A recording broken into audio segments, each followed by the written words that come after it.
कि हमें ऐसे महत्वपूर्ण और देश की आधी आबादी को इस राष्ट्र निर्माण की नीति निर्धारण प्रक्रिया में हिस्सेदार बनाने का सौभाग्य मिल रहा है।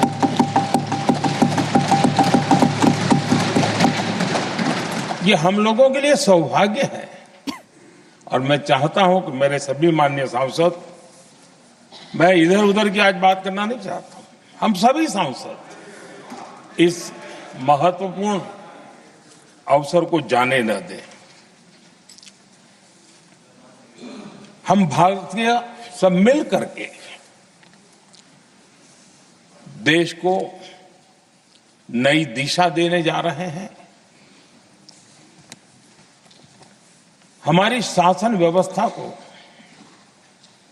संवेदनशीलता से भरने का एक सार्थक प्रयास करने के लिए जा रहे हैं। और मुझे विश्वास है कि इस मंथन से जो अमृत निकलेगा वो देश की राजनीति की भी उसके रूप स्वरूप को तो तय करने ही करने वाला है, लेकिन ये देश की दिशा और दशा भी तय करने वाला है। इतने महत्वपूर्ण मोड़ पर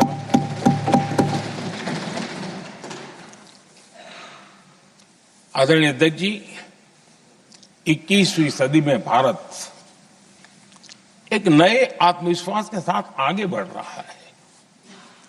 विश्व में भी आज भारत की स्वीकृति हम सब महसूस कर रहे हैं और ये हम सबके लिए गौरव का पल है।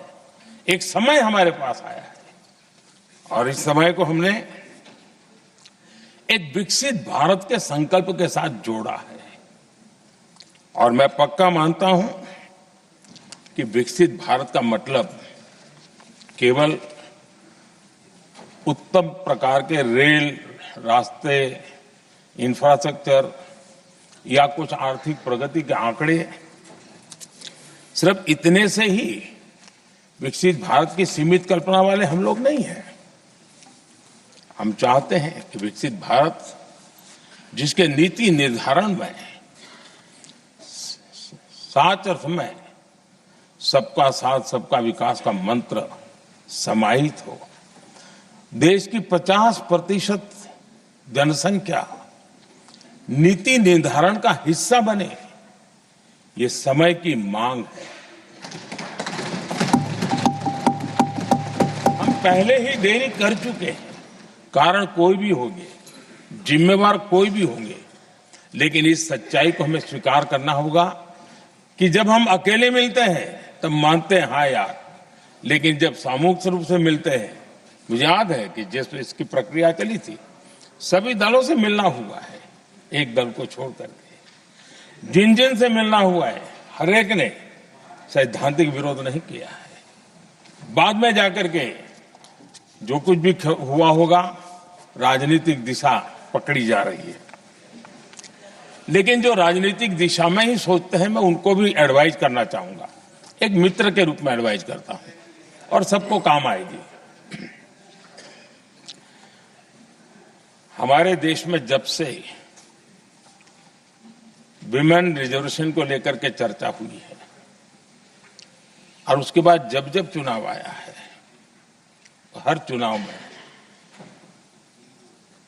महिलाओं को मिलने वाले इस अधिकार का जिसने विरोध किया है, जिसने विरोध किया है, देश की महिलाओं ने उन्हें माफ नहीं किया है। उनका हाल बुरे से बुरा किया है। लेकिन ये भी देखिए कि 24 के चुनाव में ऐसा नहीं हुआ। क्यों नहीं हुआ? ये इसलिए नहीं हुआ कि 24 में सबने सहमति इसको पारित किया, तो ये विषय ही नहीं रहा।